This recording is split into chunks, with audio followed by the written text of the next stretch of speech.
What is up, Noel Nation? It's the guys from Plant the Spear back with you for another episode. Michael, I'm starting to get excited, man. We are officially under 100 days Let's until college football go. season. It feels like a long way away. Summer is always so slow and it drags on. Of course, summer's a fun time, but we're always in the back of our head dreaming of the fall, and we are getting closer. So now you are under 100 days. We're at 99, depending on when you're watching this on this Friday that we're recording. And even more exciting, Michael, I know for people like of our age group, I'm not going to Yeah, age us and make us feel that's right. old here. Even though some people I think is silly who may be a little elder or longer in the tooth than us, but we are only, I think you just said earlier, less than 60 days from the return of NCAA Let's go. 25. And I'm going to pre-apologize to all you guys listening out there. Like if we just go off the map for a couple of weeks, this game's going to have me in a chokehold because, Exactly. man, I'm telling you, I'm still on NCAA 2013, Mm, the old hard copy, the disc, let's and that thing is go. screaming for a day off. So, like, I cannot wait for this. I've been waiting for a long time. We actually just watched the trailer, which is Yes, available on YouTube, before we jumped on the show. And, man, I had chill bumps. I'm ready for it. yes, So, yes. how are you, Michael? And I know you're excited for that one, too. Oh man, thanks Jesse for having me on again. Yeah. Oh, dude, I have loved the NCAA games. I was just as heartbroken as anybody in our I age range know. who got to play. I remember after school going to play with one of my good friends and his dad. Yeah. And all three of us had a dynasty, and we were, playing against each other, or we just like try to beat each other up and score in the hundreds. And I was playing with Florida State, trying to make them win. And so I can't wait. I like as as we were watching the trailer, I pre-ordered the game, and so less than 50 or less than 60 days before it's back. And yeah, if you don't see me on this show for a while, it's just because I'm hunkered down in my little room here playing all night, all day. Yeah, we might just have a live stream of us like playing for a while. But it's funny, man, because like I don't know how many of our listeners are into the video games. I'm one of them. We were talking about earlier. Like I'm gonna pick like the FCS Southeast That's team and, right. and run like a 12 national championship dynasty with it. But I feel like as Florida State fans, man, we kind of got robbed, because the Yeah, NCAA always worked a year ahead. So like that's right. your NCAA 13 was the 12 team. And so like it That's right. stopped at 14 after things were really getting going. We kind of got Yep. robbed of that. And Oh now, of yeah. course, it starts again. Like, how cool would it have been to have 24 if it had came out last year like it was Uh, supposed to? And we'd have had Jordan and yes. Keon and all these guys, man. So Yes. it's a little bit of a miss out there. But, I'm just excited to be back. I know, like we were talking about earlier, I'm one of them where if I love playing with Florida State, but I hate it Yes. at the same time because I cannot, like in my inner being, let Florida State lose. So I will totally like quit with 1 second left in the fourth quarter. So like anytime I have a dynasty with Florida State, I'm like 1,000-0 with 50 national champions. So championships. So I'll usually play with like an off the wall team, but I think everybody does that. Everybody Oh tries to yeah. take like New Mexico State to the national Oh championship. yeah. It's just Oh so yeah. much fun, I, man. I sign. I always my MO has always been find the lowest rated team with the worst like Yep. ratings, and then build them up through the course of like 5 or 6, 7 seasons. Get them at least as close enough as possible. Like all my non-conference games are like the top 5 teams, and you try to win. And my hope is that Florida State will hire me so Yeah. then I could take over. Because usually what has happened previously in the game is that I would play with those other teams. And then after a while, Florida State would kind of decline, and then Yeah. I would get there and I'd be the savior of the program. You gotta love it, man. I'm excited. I'm probably gonna go ahead and grab that deluxe edition. Yes. For the Miami fans watching, I heard they do have a VHS edition for you guys that you can play on Atari, so it's relevant to when you were actually good.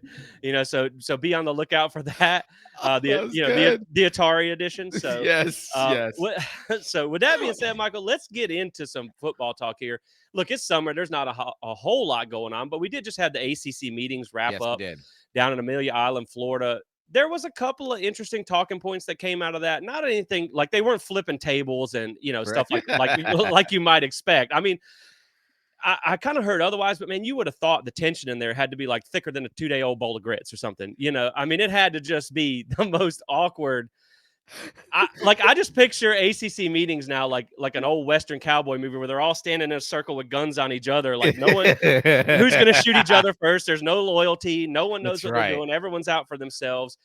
And so, man, it's super interesting because there's so many different angles when you look at the ACC, Yeah.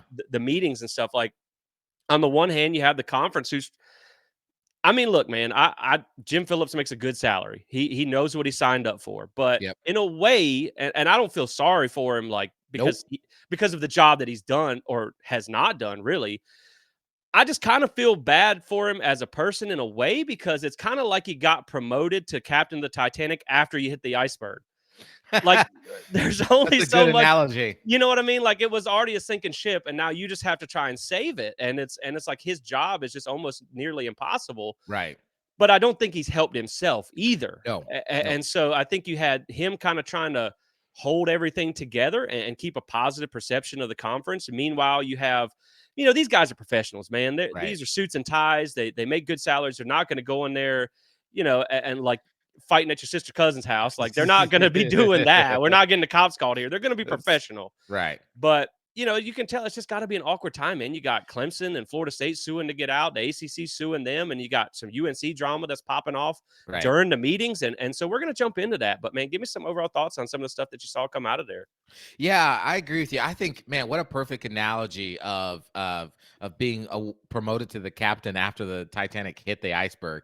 It's like, hey, the ship is yours, and you're like, oh, great. Now you have to figure out how to stop the water from taking the ship down, because I mean Yeah. that's really what Jim Phillips' jobs is right now, is how does he keep the ACC relevant and afloat in the midst of this changing dynamic of the college football landscape. And he even said that, there's a quote out there where he talks about how, this is going to be a new dynamic, whether they want it or not. And so they're going to have to try to figure out how to embrace it. And,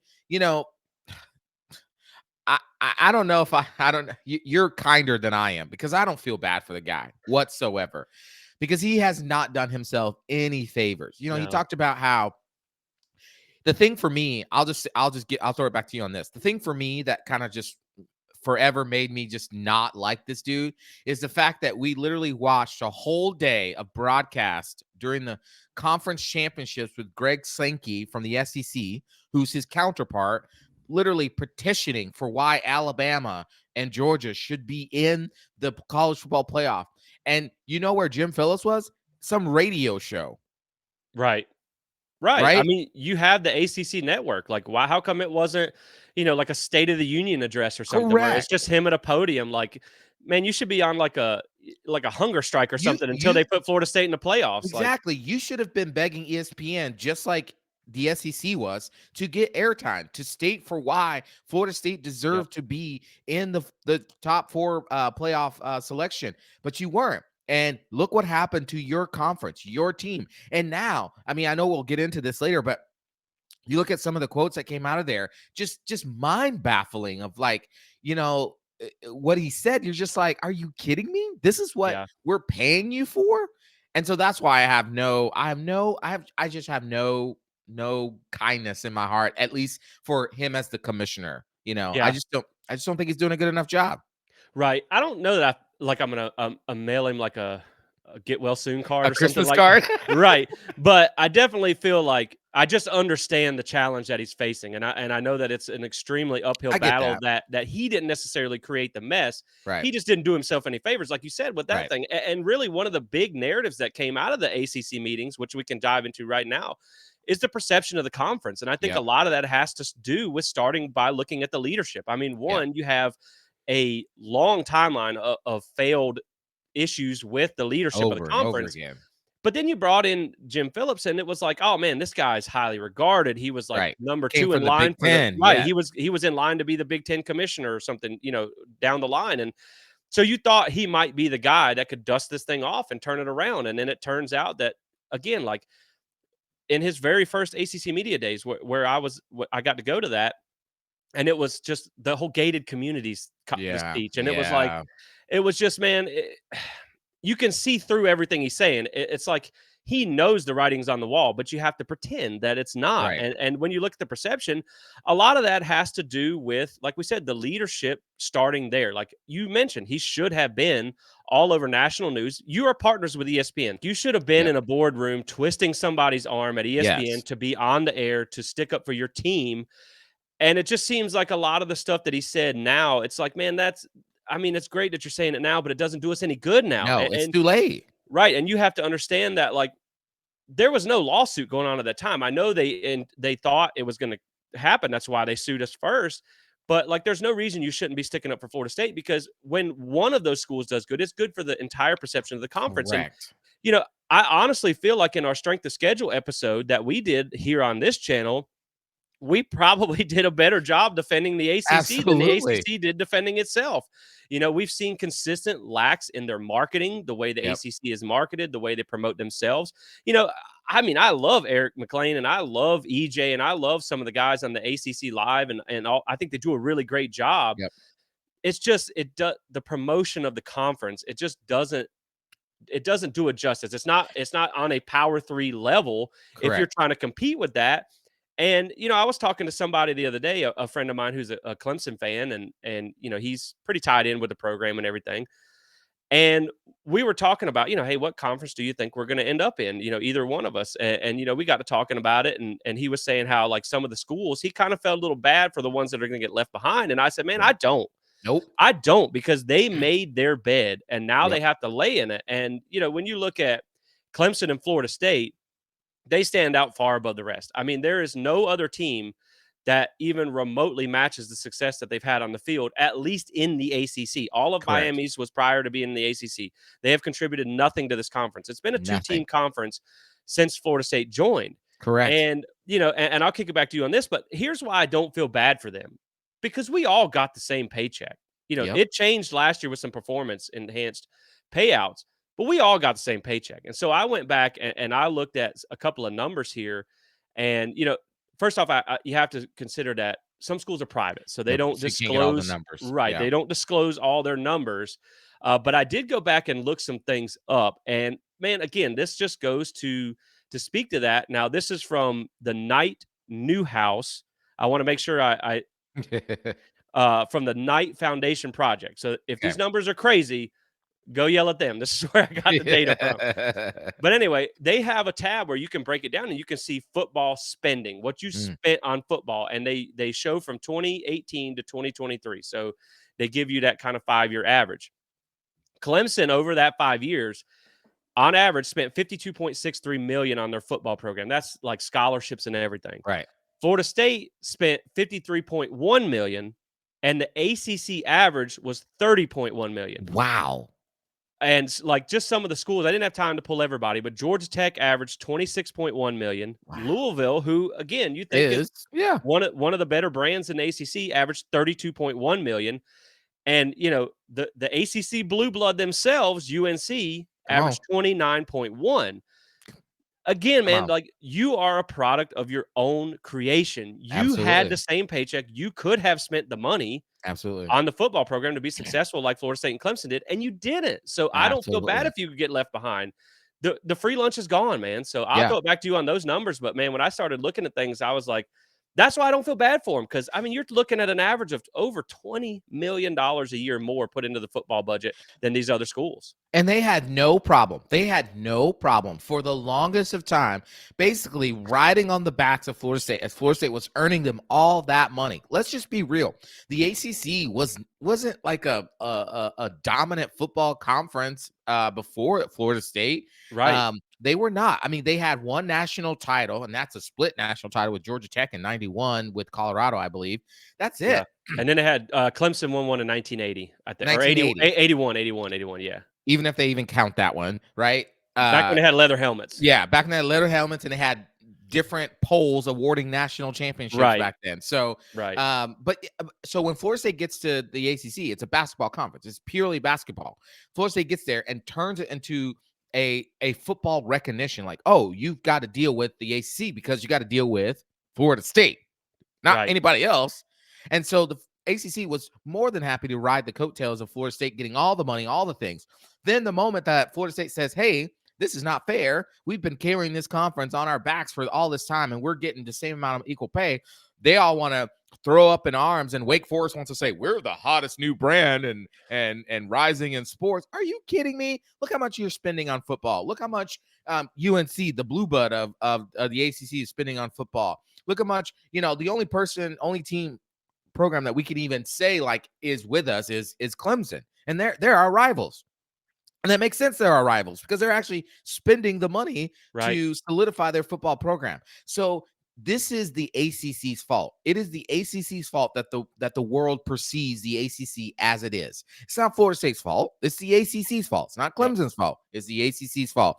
You talk about advertising. You talk about Jim Phillips. I mean, he's over here talking about, at the ACC meetings. He said, one of the things he said was, I negotiated hard. I felt like I negotiated hard, but because of the metrics, we just did not do well in the metrics. You know why we didn't do well in the metrics, Jim Fellows? Is because instead of like the SEC and the Big Ten, who's always promoting their football programs and promoting their football dynasties and promoting their football things, you're over here talking about women's lacrosse or talking, and not that I have anything against women's lacrosse, but I'm just saying, Right. you're over here talking about the other sports that is not making money. I'm not saying that those sports aren't important. I'm not saying that those other conferences don't promote those sports, but you know what they do focus on a lot? You know what all their money is really built around that gets to support those other sports? Football. Right. Football. And the sad thing about it too is you've seen the blueprint laid. Like you Yes. saw what the SEC did for that conference by football. Yes. Like the SEC has not always been what the SEC is in its current No. form.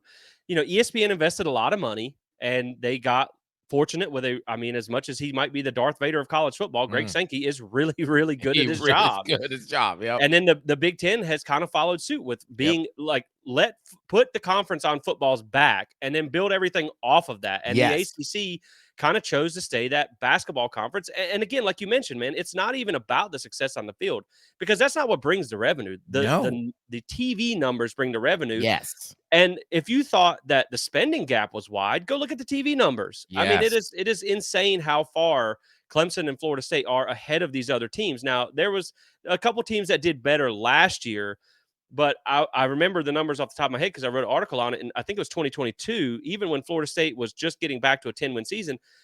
Them and Clemson were in the top 20, and the next closest was NC State at 43rd with under 1 million average viewers per week. And so it's like you just don't bring the numbers. And to me, you should have been forcing these schools to say, look, you have to put money into this in your football program if you want to survive. And what kills me, man, is when you see so many of these schools come out and criticize Florida State for what they did. How many of these schools went to bat for Florida State when they got snubbed? I think Dabo might have said something about, about how he didn't think it was fair, but you really didn't hear anything from many other coaches. And so it's like, man, you didn't go to bat for us. But now you want to come out and say stuff about it. Yep.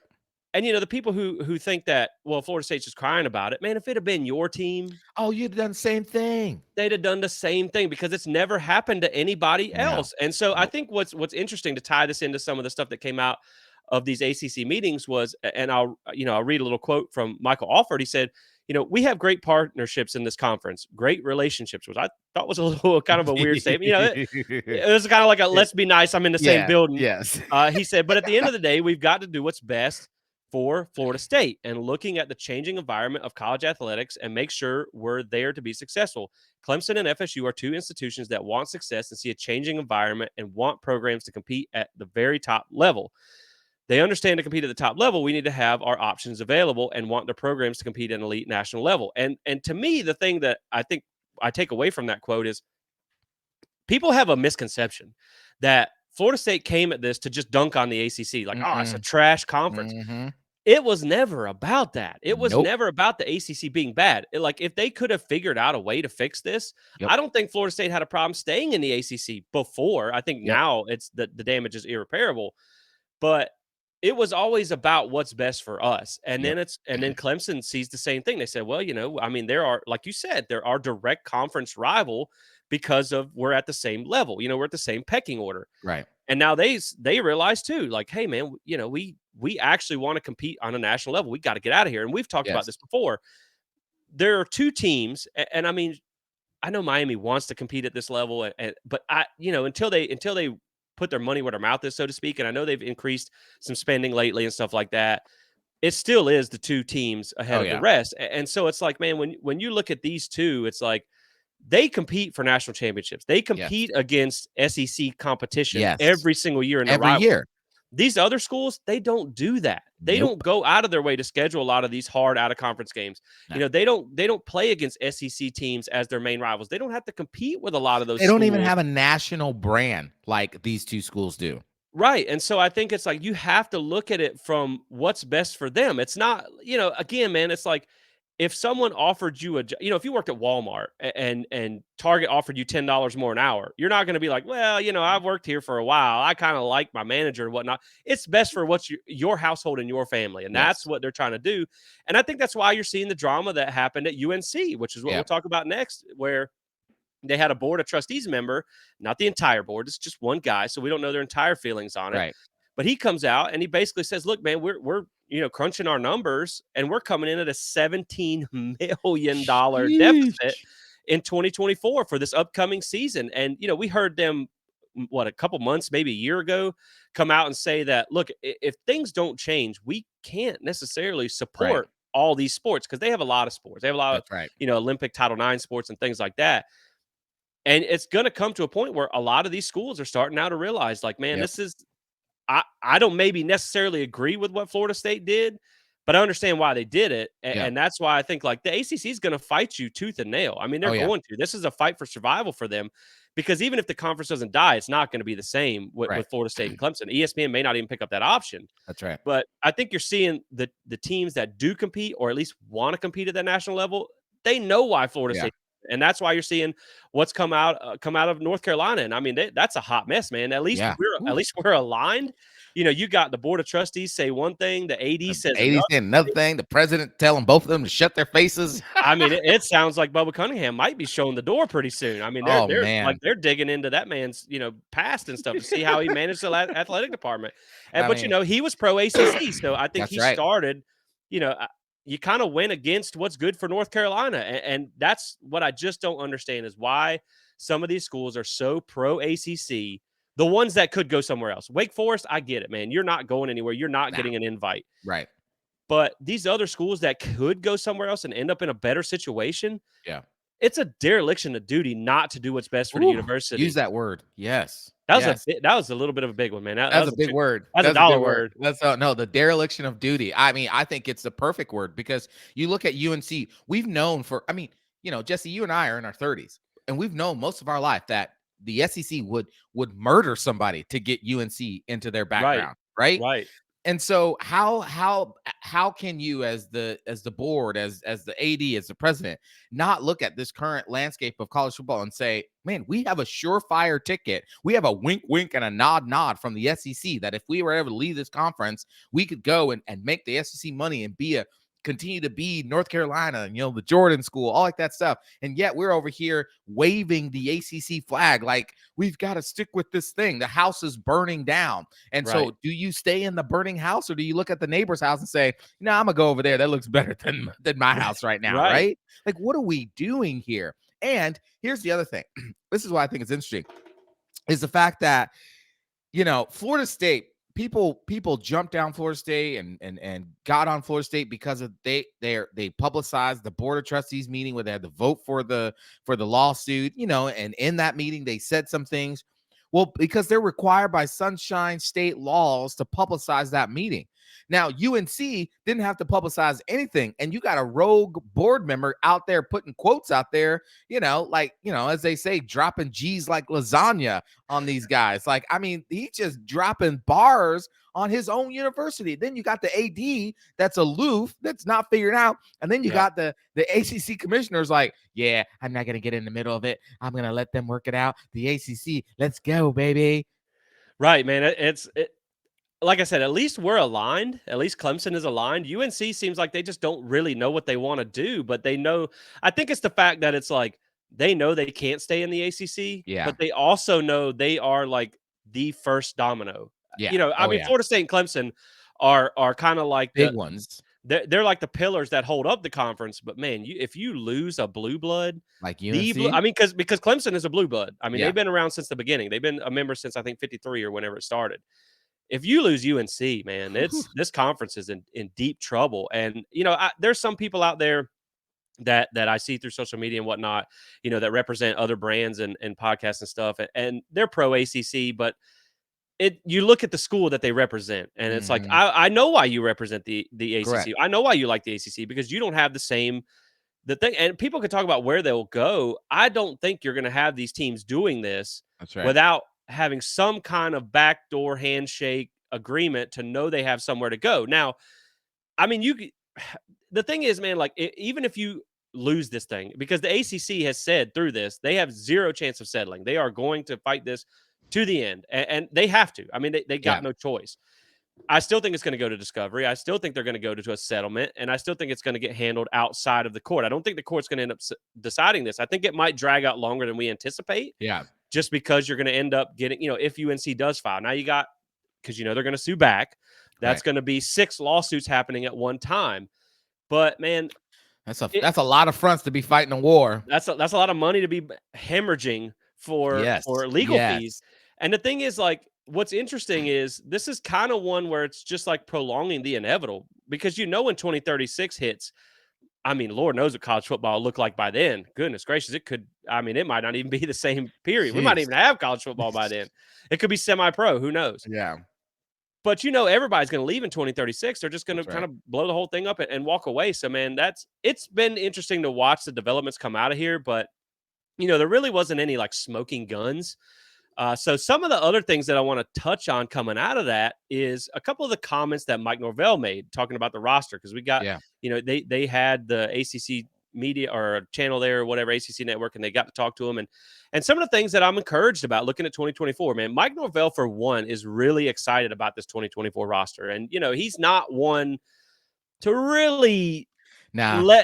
he doesn't really give you that insight. Like I He doesn't think show you his hands. Right. I think a lot of times with Mike Norvell, it's more about what he doesn't say, or what he's like. He'll be talking about someone. He'll be like, and I think this guy, I'm excited about it. You Yeah. know what I mean? Yeah. Like Yeah. Yeah. he Yeah. don't Yeah. he don't want to say it, but you can tell usually by his body language when he's excited about something. And I think he knows he's got a good team. Yeah.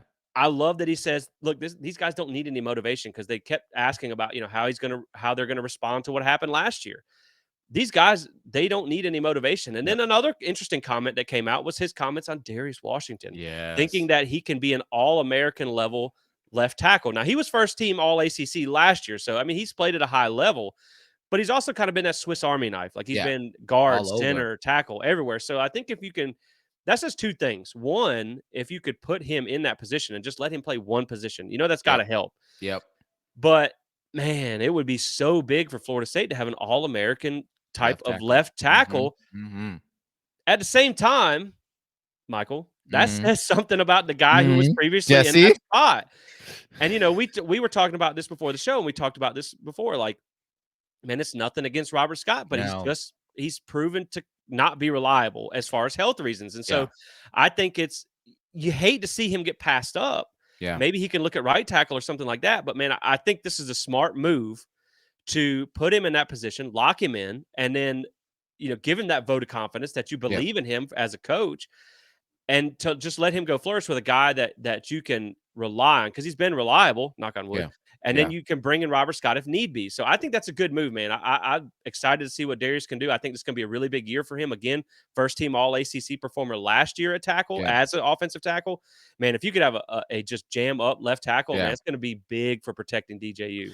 Absolutely. I don't know what his PFF grade was last year, but yeah, to be All ACC at tackle, I mean, he was a Swiss Army knife. You could put him at pretty much any position, and while he may not have been elite at every single position, he was serviceable, he was reliable. And if Mike Norvell at this point of the offseason is saying this guy again, and I meant to say that he doesn't show you his cards, not his hands. He doesn't show you his cards. If Mike Norvell is saying this now, that tells you something, because he gives you very little hints about how he'll say he's excited about somebody. He'll say somebody will be a great player. He rarely ever says this player is going to be this great at this position, right? That tells you that they're giddy about what Darius Washington can be for them at the left tackle. And when you have a right-handed quarterback, that left tackle is one of the most important positions on the offensive line to make sure you're blocking his blind side well. And so that's exciting. Now, on the other side of that, it is what it is about Robert Scott. And listen, we love Robert Scott, man. We're big fans of Robert Scott. We've always had great hope in him that every time he gets on the field, you think this is going to be it. This is when he's going to put it all together. But as you said, Jesse, there's just He's not reliable health-wise. He's not Yeah. consistently healthy, and that's a problem. And Mike Norvell and Alex Atkins' job is not to, this sounds terrible, hold your hand through this. Yeah. Their job is to win football games, and at Yep. some point, they're going to have to recruit over you or develop over you because you're not consistent. And I get it. Health is something you He sometimes can't can't control. control, Right. and that's unfortunate. But it's also something else Mike Norvell and them can't control, and so they can only do what they can do in front of them, which is, well, we're gonna go ahead and develop Darius here, and Robert, if you come along, then great, we'll figure it out. But if not, then we got to have a plan. So it's Yeah. unfortunate, but it is what it is. But man, well, when you think about it, if you get Darius at your left tackle, and then you have probably TJ Ferguson at Yeah, one of your guard spots, Richie Leonard at one of your guard spots, got Smith and at then you got center. Maury Smith at center, and probably Byers at your other tackle, who now Yep, has a year of Power 5 experience. that's right. Man, I think this offensive line is going to be they're going to be good, man. I'm It'll be excited. good. I think you're going to see this. Like I said, I firmly believe this team is going to get back to running the ball the way they Yes, were, especially with that yes, deep stable of backs. So, man, I'm excited about it. Darius is a really good player. I was excited to see him come back. And so, man, it's just you're as you get closer, you start to look at the areas where you can be excited. And again, like we talked about with the portal before, it wasn't the most fruitful season, but right, you're beginning to get to where you like the guys that you right. have. And it's Yeah. funny because talking about the portal, some of the interesting comments, speaking of the ACC meetings, was where like Dabo's like, well, we didn't see anybody, they're not good enough. Transfers aren't good enough to play Oh for us. And gosh. that's why, we didn't take any, which is like, I mean, first off, are you freaking clueless, man? Like, look at last year. You don't think Keon Coleman would have helped that offense? I mean, You come don't think he on, dude. wanted Jared Verse on that defensive line? Come on, Just man. what a dumb thing to say. And then, like, I don't know if you planned on taking transfers in the future. Good luck with that now. But I think the interesting thing about Clemson's approach is the fact that, like, it's like trying to carry a bucket of water with a hole in it. Like, you have to replenish that water as it leaks out because That's they right. have people leave. I mean, they Yeah, they have do. Bo Collins hit the portal. I think it Yes. was Nate Wiggins hit the portal. You Yes. you had a lot of guys hit the portal that left Clemson, and you can only bring in so many high school guys a year. Right. So, you just look at the way they were last year, and it's like, man, transfers could have really helped you. And Well, like, Jesse, they did get transfers. They did. oh yeah, I forgot about that. They Yeah, signed a they whole team of they transfers. signed a whole team of transfers out of high school because Dabble said that if they're in high school and they go to college, that's transferring. This guy just comes up with, I swear, man, he just must make things up on the fly. It's just so funny. Now, I will defend Dabo for 2 seconds.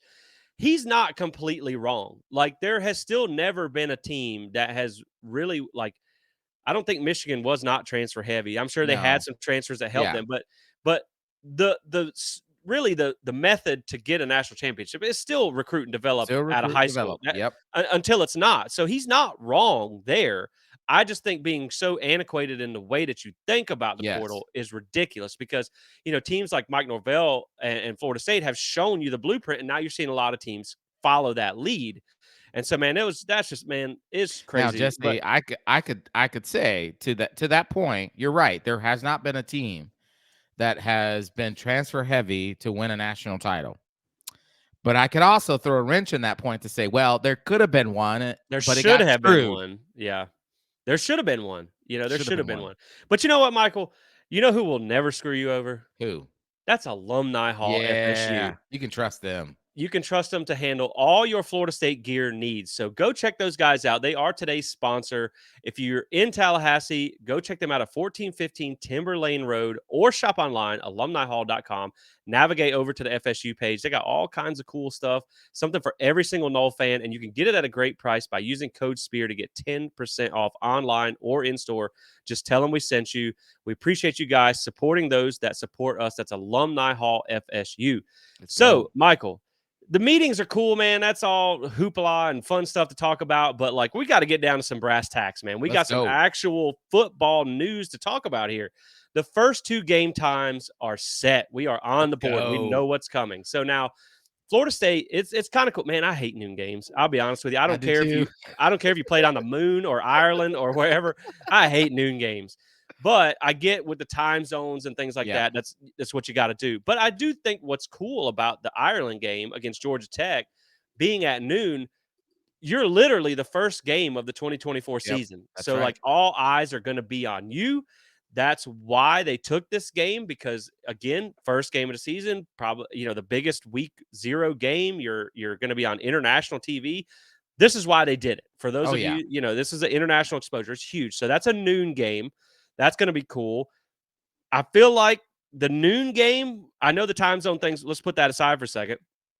I feel like game day's ducking us a little bit, I mean with the noon kickoff, because normally with the noon kickoffs, they usually either stay inside the stadium or they Yep, start outside and they go inside. So that's right. maybe it's kind of like, let's do it at noon so we can be in the stadium so we That's can right. lock all those guys outside. Because man, I'm telling you, like, I'm not going to be in Ireland. I wish I could I be. wish I could. There's too much stuff falling off planes right now for me to. That's a lot of water to fly over. I ain't trying to do with that. I don't swim that good. So but man, I hope game day packs some extra like those nets they put behind them Oh because gosh. man, I think Florida State fans are gonna be finding anything and everything to kind of throw at Kirk Herbstreit and that crew. I really think, well, okay, so first of all, yeah, the noon game is whatever, noon for us, but it's actually going to be like 5 o'clock at Yeah, kickoff there, so it'll feel much later for them, for the Florida State football team and Georgia Tech for them than it is for us at noon. I do think, and I will say this too, as much as I always, or not always, as much as sometimes I dream about what I would do if I could have a private moment with Kurt Herbstreit or Reese Davis or any of those guys, I would hope, and I think, because Florida State fans are some of the classiest fans out there. I think they're going to boo, and they have every right to boo if yeah, they get a chance to boo. I think they're going to jeer, and they have every right to jeer if they get a chance to jeer. I don't think they're going to be completely disrespectful or anything like that. no, And we here at Plant the Spirit encourage you not to be that way if you get the opportunity. But boo loudly. yeah. Remind them of how badly they screwed Florida State. And I hope Florida State I really hope that this is like, what did they say? The Mike's era evil tour or whatever it's Oh called. yeah, yeah, yeah. But I I really, think, I think they were actually kind of smart by doing the Ireland game because oh yeah. you talk about the how we're a classy fan base. Now you know what I mean. Like I mean, we'll we'll pop get off like rowdy. yeah, we'll pop off the Gucci sweater and throw them hands a little bit. So I think that they did the Ireland one because they're like, listen, guys, there ain't no chance in hell we're going to Tallahassee this season because No. you will see the other branch of the Florida State fans. Oh yes. We all have like that drunk cousin.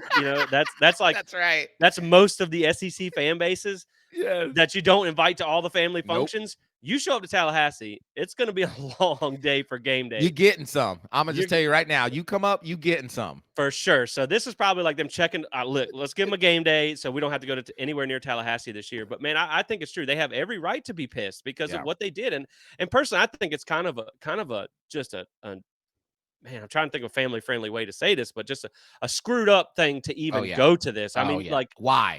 you're putting salt in the wound. You knew Yes. what you were doing when you agreed to do this. So man, it's actually it's pretty ridiculous that they're even there in the first place. But with that being said, the next game against BC also, now we expected this because it's a Labor Day game. It's on Monday. They took this so they could get the nighttime slot. It is at 7:30 as expected. So nighttime in whatever Doak Campbell's going to look like. We just did our season ticket picking the other day, Yes, you and like did. Wow. I'm gonna have to get some binoculars because we're gonna be. I think I see somebody. It's way up, man. It's slim pickings. There is not a whole lot. Yeah, It's gonna be man. rough this year. Um, but yeah, Man, that but one's I would say, like, yes, the stadium is gonna be what it is, and that's unfortunate. But man, what a kick that's gonna be at 7:30 on Labor Day. It's gonna Ooh, be it'll be crazy, hot. man. It'll be That's fun. gonna be a really fun environment, even if it is BC. I think that's Yeah. it's gonna be a fun game though, man. 7:30 Remember on a last Monday time night, we played them 7:30 at right? night? Whoop Kickoff? that you know what, and this is gonna be their Yes. first game of the season too. So you'll have Yep. already had a game to get in the swing of things. They're dealing with a coaching change too. That's right. So it's gonna be fun, man. You got a night game coming up and then the international game, so that's gonna be cool. So Michael, just now that we're talking about football, Okay.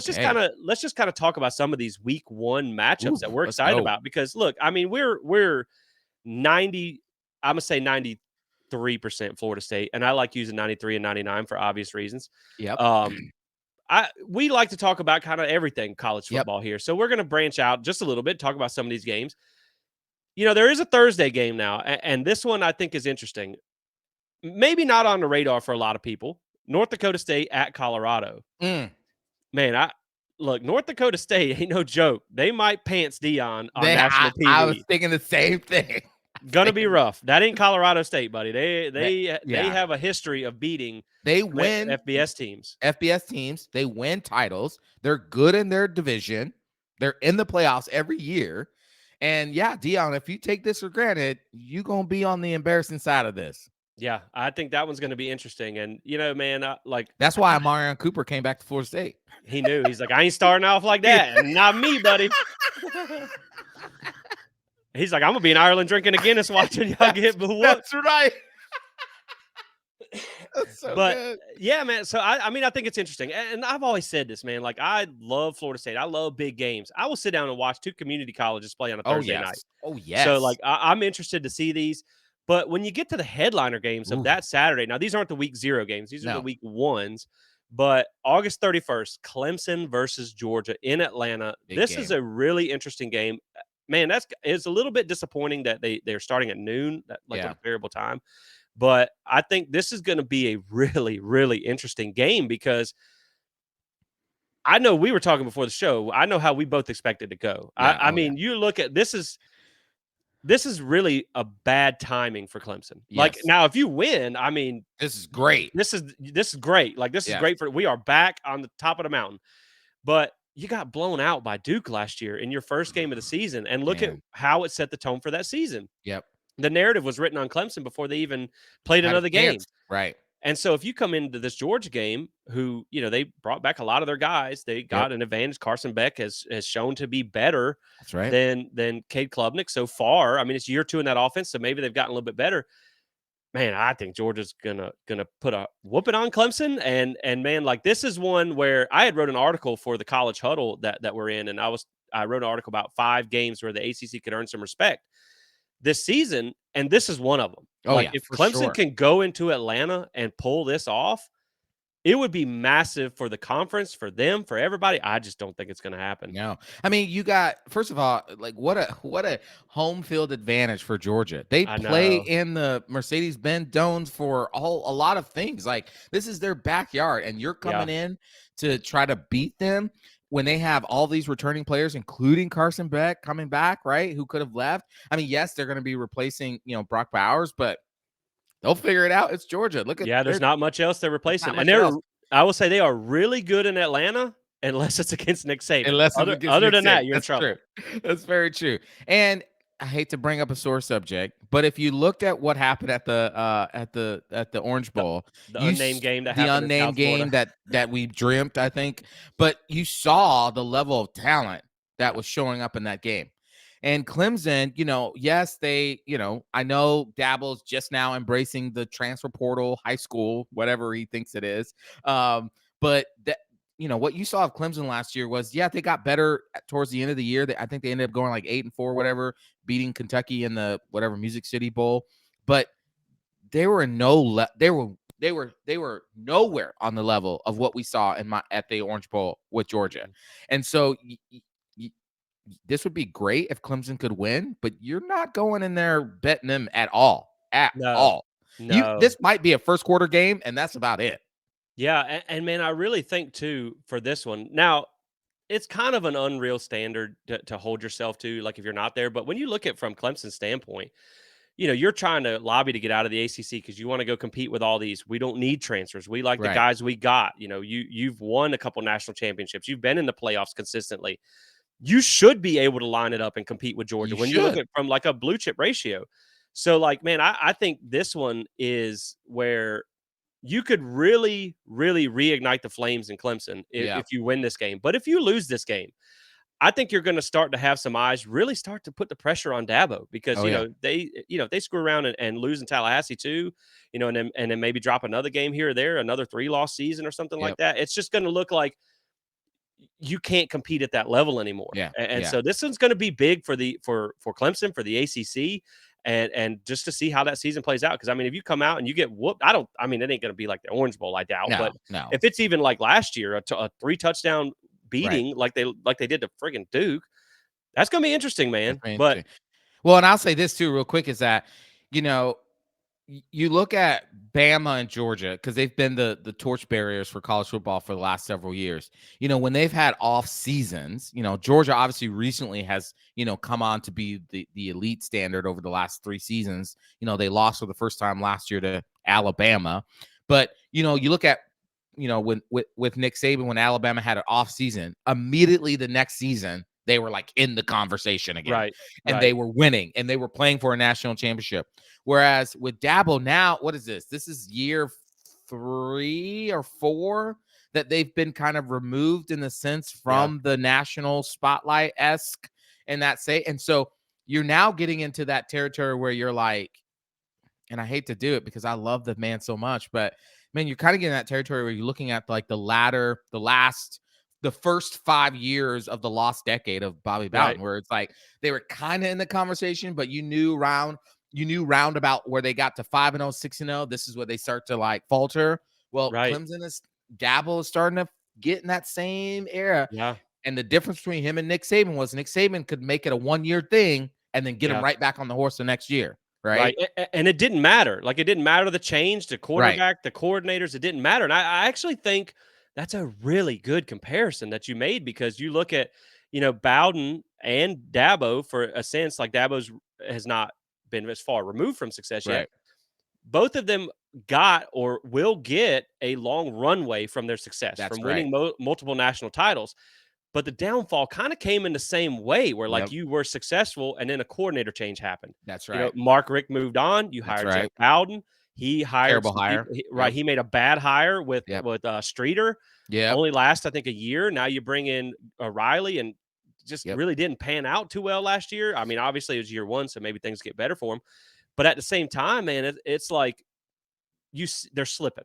That's right. And it's, will they ever be able to get back, or did you just kind of had the magic sauce with the coordinators that you had, and now you never Right. get back there? And unfortunately, like, Bowden was never able to get back there, No. and so you had to make a change, and so you just wonder what that runway is. But I think Dabo also made a good point, when he had his blowout with Tyler from Spartanburg, From where Spartanburg. where it was like, I think they're a little bit spoiled, Yeah. because Oh, for Clemson sure. went 40 years with just being mid for a long time. But man, I just think if you come out and you get clapped by Georgia in week 1, it's really going to start for Pressure people to builds. realize, Yeah. right? Because once you compete on that elite level, if you can't do it anymore, people are going to be like, "Look, man, what are we doing?" I mean, Right. you just got to be careful you don't become Nebraska, where they Yeah. fired Oh. Bo Oof. Pelini for winning like 9, 10 games every year, and now they would They, kill for a they 10 would win season. kill. Yeah.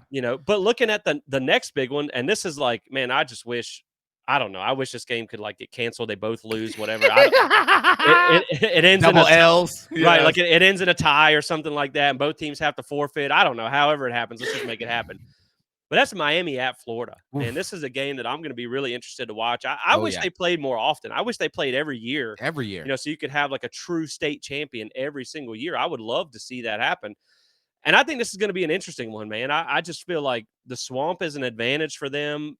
Miami doesn't get to play in that type of environment very often. 332. Yeah. I don't know how much hype there's going to be, with a kind of a lame duck coach situation, stuff like that. But, Florida's not like, they got some pieces. They do. I think Miami's probably a better team. I just think, like, I'm not sold on Cristobal, man. I'm just like, I don't think Napier's a bad coach. I just think he's in over his head at Florida. Yeah. I just think Miami is just, it's like, again, like we always talk about, it's like having a Ferrari with a guy that can't drive. It's Right. just, it's wasting talent. And so, man, it's interesting to see. I think Miami should win this game. I just don't know that they're going to go into the Swamp and beat Florida in game 1. It would be huge for Florida to win this, because you can't find a lot of wins on their schedule. And Yeah. so if you win this, it's going to be huge for them. And I think for Miami, really, I think that this is a put up or shut up year for Mario Oh. Cristobal. It's year 3. Like, you Yeah. got your guys, you got your quarterback. This is who you wanted. You went Yep. out and got him. If you can't put together a 10-win season with that baby soft schedule, Yes. Yes. I mean, it's like That's it's going to be hard to sell the vision, man. It's Oh, yeah. going to be hard. Two things for me. Number one, Miami fans have been saying that Cristobal is much better than Mike Norvell. He's proven it differently. He can recruit better. It's year 3. Here's what it goes. Okay, let's remind everybody. Okay, let's go ahead and do this. Year 3 of Mike Norvell at Florida State. Florida State did what? We went 10-3, right? Okay. So if Cristobal does not at least get 10-3, it's a sham. He's not better than Right. Mike Norvell. He's not better than Mike Norvell if he gets 10-3, but let's just go ahead and play their game for Right. real quick. Right. Okay.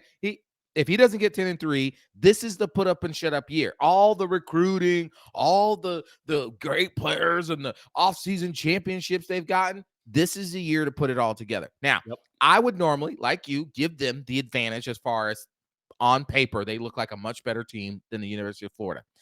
The thing that for me puts Florida on the edge is that this game is being played. This game is being played at Ben Hill Griffin Stadium, right? It's being played at the Swamp.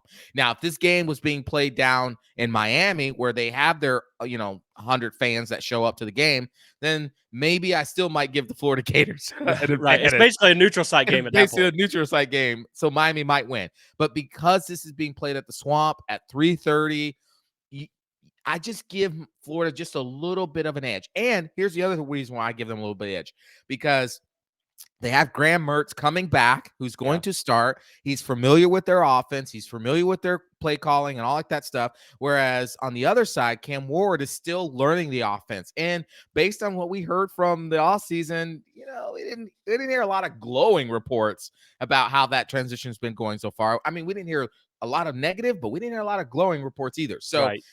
I just think because it's at the Swamp, because it's at 3:30, and because they have a more familiarized offense, I right now at this day, I give Florida just the edge on this.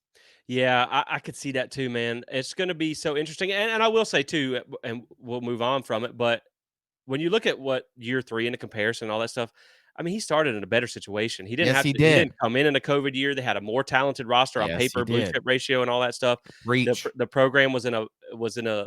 At least they had a better record on the field when he Preach. inherited it.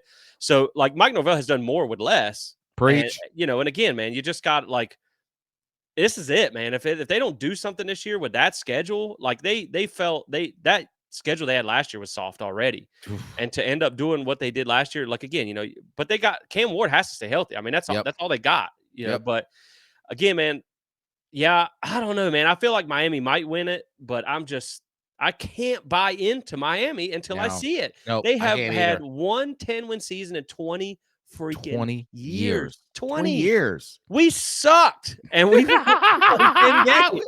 We've had more 10-win seasons than them.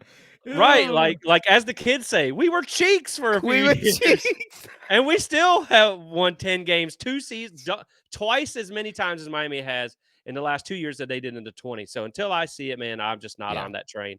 Yep. Now, the other one that's interesting for us because we play them this year, Notre Dame at Texas A&M. That's going to be interesting. Now, Texas A&M, shout out Jimbo, the guys talking about guys who are doing less with more. The best roster, the worst record. I don't know how it happens, but it just does. But man, you get Elko steps in this year. Yeah, Obviously, he's a great coach. What he did at Duke, man, Yep. I think he can get that program turned around. But it's going to be year 1. Now you look at Marcus Freeman. I'm a fan of Marcus Freeman. I think he's a good coach. That's a talented roster. They have some questions at Notre Dame. They got the quarterback that transferred there, Riley Leonard. He was hurt, so I don't know if he's even going to be ready for week 1. This is going to be interesting because we need to see what Notre Dame's going to be. That's right. They should go in there, and I know that's a tough environment. The Colt that they have out there in Texas. God, that's such a weird. Imagine being a fan of that school. Jeez Louise. But anyway, that's just strange, man. That's just strange. But you know what's kind of nice though, Jesse? Just real quick before you give the analysis there. What's kind of nice is that we don't have to hate them anymore because Jimbo's not there. We can actually be like, okay, they're weird, whatever. But before it was like, oh, they're weird and they got Jimbo. Right. He just had to be hating it out there. But I mean, for that amount of money, you can do whatever. You can be as weird as you want if you want to pay me $75 million. That's right. But man, I think it's going to be interesting because I think this is a game that you expect Notre Dame to win. That's right. I mean, they're pretty much coming out we expect that to be a top 10 matchup when Florida State gets to town in South Bend. So this is going to be one that we're going to watch just to kind of see how Notre Dame looks against good competition. It'll be game 1 under a new coach with some new faces there, but that's still a very talented roster there at Texas A&M. So it's going to be interesting to see how Notre Dame performs. To know, because we're kind of all in the boat. If Florida State's going to drop a game this year, we all have there's a consensus that's probably it. But if they go out there and lose to Texas A&M, that might shift your focus. Now it depends on what happens in week 0 against Georgia Tech, That's right. That's right. but That's that right. it may shift your focus on what game actually looks like come late fall. That's right. Yeah, absolutely. And I think I think Notre Dame, based on what we've seen in last season to this season, some of the transfers come in. If Riley Leonard is healthy, I think, again, like you said, we've all projected that Notre Dame be pretty decent this year, and that this would be the one game that none of us feel super confident picking Right. against them. I think every other game, including the Clemson game, which is at Tallahassee, like it's going to be a hard game, but I feel good picking Florida State in. I feel good still picking Florida State to go to Miami and win. I feel good the Gators coming into Tallahassee and Florida State winning. This is the one game with Florida State going to Notre Dame Stadium that I'm like, I just can't. I can't get over the hump to pick them yet, but we shall see how they play against Texas A&M and that revamped roster. Even though, yes, they still have a lot of talent there. It's Mike Elko. You know they're going to have a great defense, Yep. but it remains to be seen about the offense. And so, Notre Dame with Marcus Freeman, they're going to have a decent defense as well. They had a good defense last year. You saw what they did in Yeah. that game against Ohio State. Had they made some better play calls at the end, Yeah. they might have won that game, right? There were a couple other games that they also had a chance to be in as well, too. And so, we'll be curious to see how that pans out with Notre Dame. And like you said, that's really going to be able to set us up, Florida State fans and media and analysts, to be able to say, okay, this is the barometer by which we can really start to think about Florida State in that Notre Dame game. Right, and Notre Dame has always kinda had the MO of blowing big games, and now That's right. that was under Brian Kelly for the most part, and let's just hope that they blow another one, That'd be good. when Florida State comes to town. So, a Sunday game before Florida State gets in action, and we'll speed up through this one because it's not really relevant to us anymore. That's USC versus LSU, man. I think that's gonna be a pretty cool game to see. It is in Yeah. Las Vegas, so it's a Yes, neutral it site is. game. That's a cool site for that game. USC, man, look, LSU has to find a new quarterback to replace Jaden Daniels. USC has to find a defense because they have not played defense. Lincoln In a Riley has just while. never had a defense, and Nah. so it's going to be interesting to see. Like this might be who scores 70 points first. We'll Oof. see.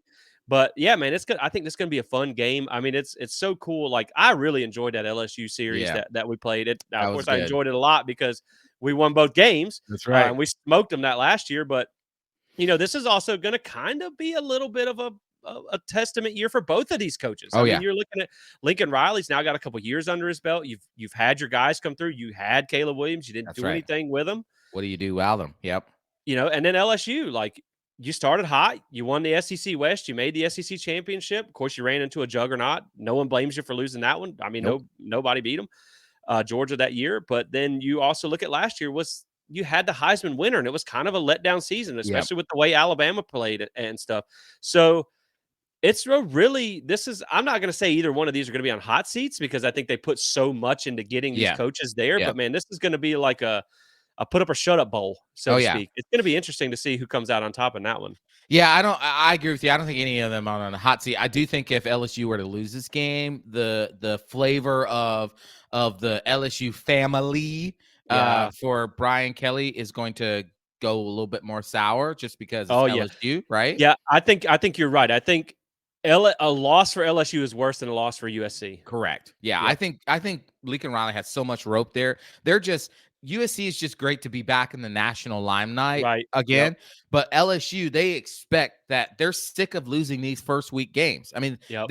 if you think about it, they're 0-2 in the last two week Yeah. 1 games because of Florida State, and so to lose a third straight opening Yeah. game, I think would be hard on that fan base. Now, I don't know about you, but I'm a diehard Florida State fan, will always bleed garnet and gold. But because I lived out in California, you were kind of forced to pick a team to kind of cheer for among your friends there. And I definitely wasn't rooting for some group called the Bruins. So I liked USC. I went to USC games, had season tickets there. It was fun. It was so great to when Lincoln Riley got there to see all the pageantry, to meet Will Ferrell, which I did get to do. All that. It was so much fun. So I do have a little love for USC. So I'm hoping they win this game. It'd be nice if they could catch a defense somewhere. It'd be great. Yeah. But too, Jesse, and I'll throw this back to you. LSU could catch a defense too. They didn't have one last season. Yeah, they were pretty rough. Now, they did change coordinators at USC, so hopefully that will help. I know Yeah. nobody liked that guy, and I mean, man, I don't have a second favorite team. It's Florida State and F everybody else, you Yeah, know. Now, I got you. maybe like a couple of G5 teams. Like I have a little liking for Appalachian State because There I'm you pretty go. close to them.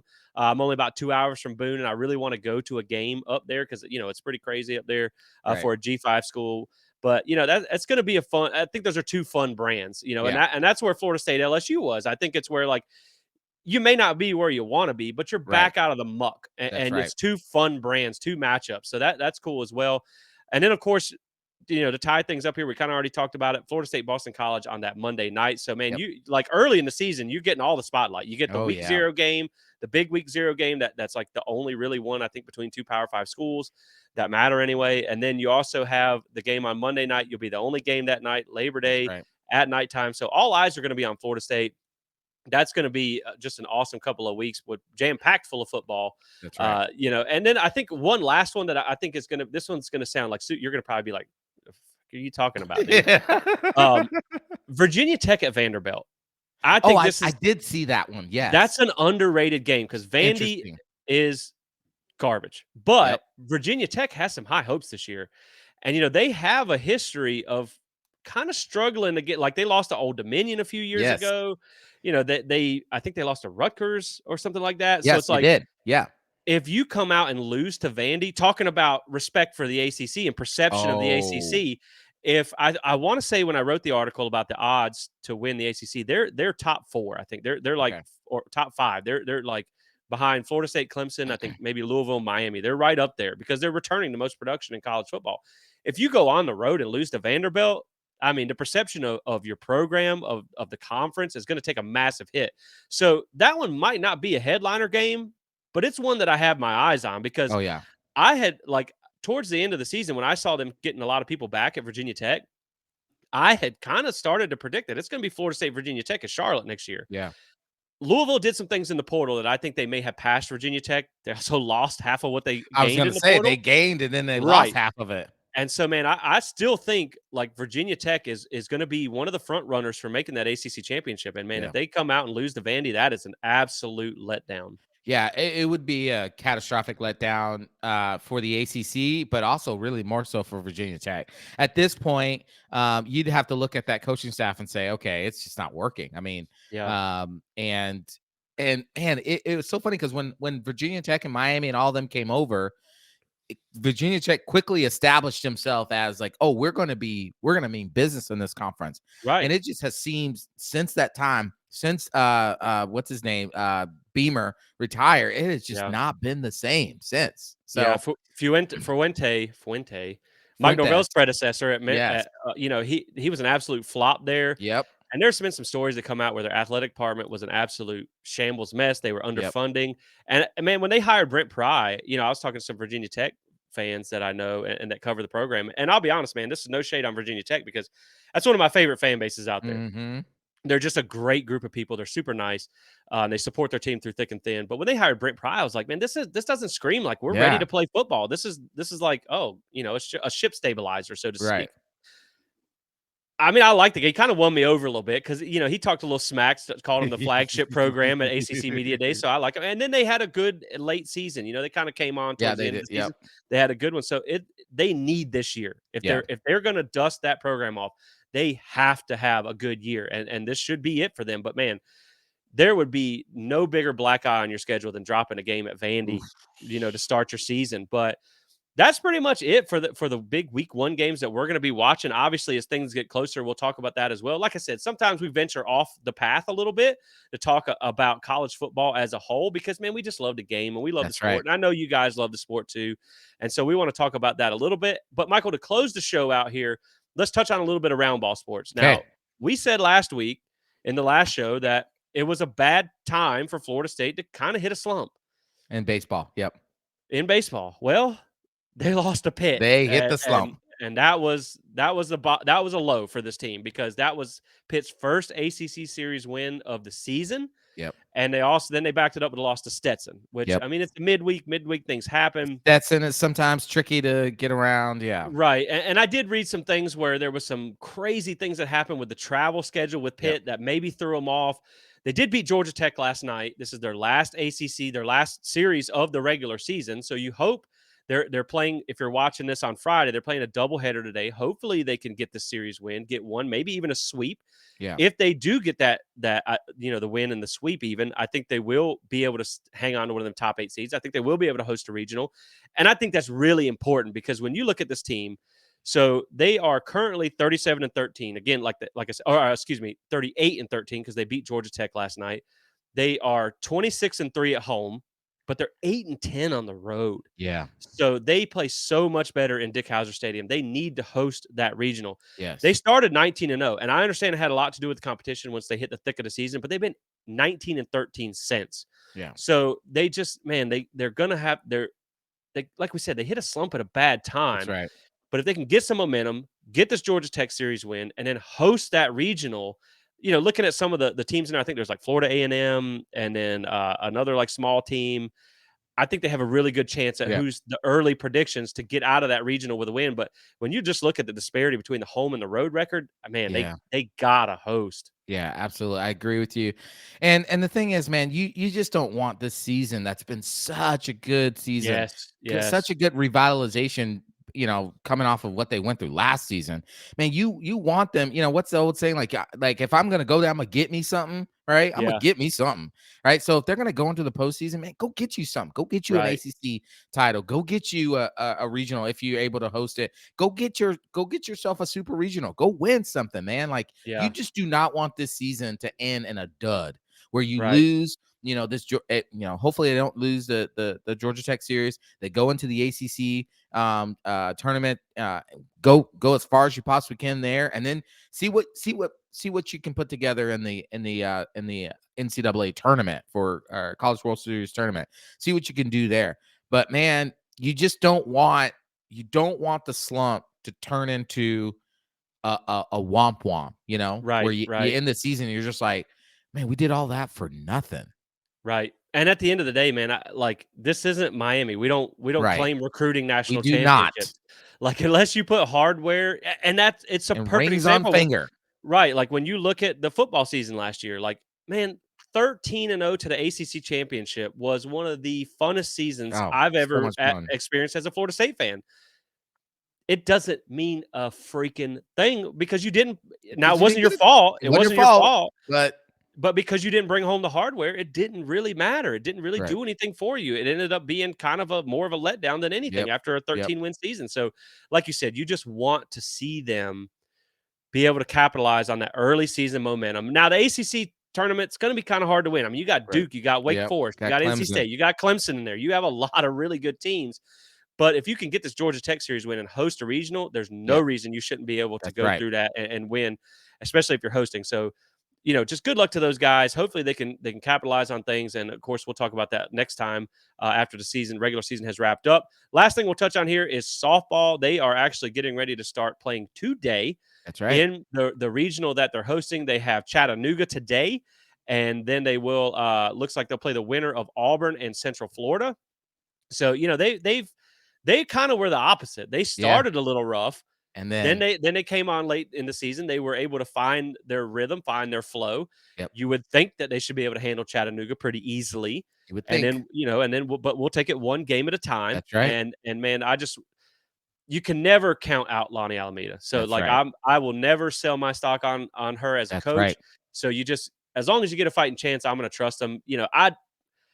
You still got Oklahoma out there. You Yeah. still got a Yep. couple of juggernauts. I'm not expecting them to go out and win a national championship this season, but man, if they could at least bring home an ACC championship or something like that, you still got, or I mean, not the ACC championship, but win your regional Yeah. Yeah. and at least get into the Women's College World Series and make some noise, man. I just think that would be good for their confidence after the year that they've had because this team has so much young talent Yes. Oh.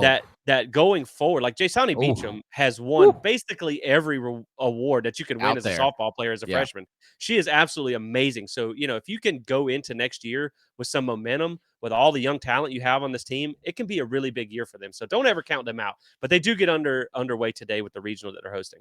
Absolutely. Like, yeah, if they can win this regional because of I think they were the 15th seed, national seed, they will, if they win this regional, they will go on to the super regional to face the number 2 seed, which is Oklahoma. Now, it would Rough. be incredible if they could get to the super regional and then somehow find a way to face Oklahoma and defeat them to make it to the College World Series. That'd be awesome. I think that would make the season worthwhile Yeah. because, like you said, they did start a little rough, but then, of course, Lonnie, she gets her girl. She gets that team going. They go on a long win streak. They have a little rough patch, but they get back on it. Man, they had Duke down in the ACC championship 3-0. Yeah. Duke comes back, wins that game. So if they can win their regional, they can get to the super regional. They'll probably face they'll be in the Oklahoma super regional if Oklahoma makes it out of their regional as well. Then all chips are up and we'll see what happens. But the future of this program, Oh my man. goodness, the next couple Yeah. years are going to be an incredible ride because you saw the talent, you saw the pitching that's coming around, that's getting there. Man, Yep. if that talent keeps developing, they go and get a couple more pieces out of the high school and the portal. Woo wee! Can't wait. Yeah, it's going to be back to business as usual. But I mean, it only takes getting hot for one game. Like if you face Oklahoma, but you got to be real hot because That's right. that's a juggernaut out That's a there. juggernaut. Back to But that back to back man, I mean champions. that's ridiculous. The NCAA, what are you doing? Investigate them. What are we doing here? We need some sanctions to slow them down. So that's going to be pretty much it for today, guys. That's going to round out the show. That's going to be our last one for this week. So we hope you guys enjoyed it. We will be back with you next week for another show. Make sure you check out Alumni Hall FSU. Again, get you some Yes. great FSU gear. Summertime, they got new t-shirts, new hats, all that good stuff that you're going to want. Save 10% with code SPEAR. If you guys don't mind, drop a like and subscribe. Leave us a comment. Let us know what you're excited about coming up, what week 1 matchup you're looking Yeah. forward to besides the one that Florida State's playing in. So we appreciate you guys tuning in. We'll catch up with you next week. And as always, go Noles. Go